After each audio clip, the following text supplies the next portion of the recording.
酸甜苦辣咸，五味之中最不讨喜的或许就是苦，但这也因人而异，有些人却非常痴迷。今天我就用苦瓜给大家做一个非常有特色的私房菜——咸蛋黄炒苦瓜。不要小看这道菜，稍不注意就会翻车。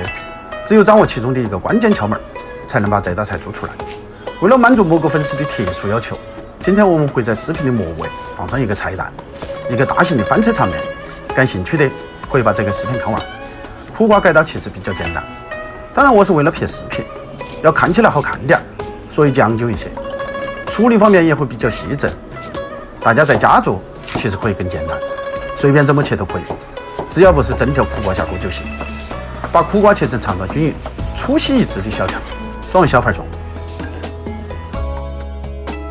准备辅料：生姜1块，撇破，剁至姜皮和备用。再备少许的大蒜，切成蒜叶。备1颗红小米辣，切成小圈和备用。现在开始处理咸蛋黄。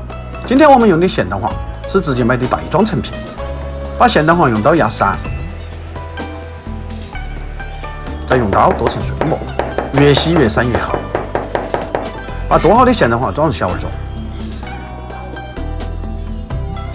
起锅，锅中加入适量清水，撒上一点毛毛盐，搁入少许食用油，一起搅拌均匀。开大火炒至沸腾，锅中水开了就投入苦瓜，大火炒至断生。这个时间有点不好量化，一般水开后20-30秒就要点了。用漏勺捞出来，放置在水龙头下面，用凉水快速降温。这是为了防止苦瓜变涩以及口感变软。现在重点来了，大家做好笔记。重新起锅，锅烧热了就下油，是时候表演真正的技术。倒出锅里面的油，关最小火，把咸蛋黄倒入锅中，利用锅面挂的油把蛋黄炒至翻沙。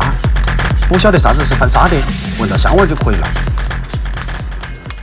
倒入备好的苦瓜，这个时候才搁入少许的食用油，快速翻炒均匀，让苦瓜的外面均匀地裹上一层咸蛋黄。把各种配料投入锅中，撒上一点毛毛盐、鸡汁儿、香油，大火快速翻炒均匀。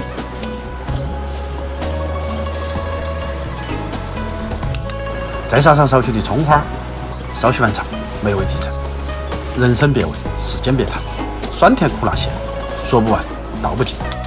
在这千奇百怪的世间，没有谁可以将日子过得行云如流水，但我始终相信，走过贫富烟雨、岁月山河，那些历经劫难、尝尽别味的人，会倍加生动而亲切。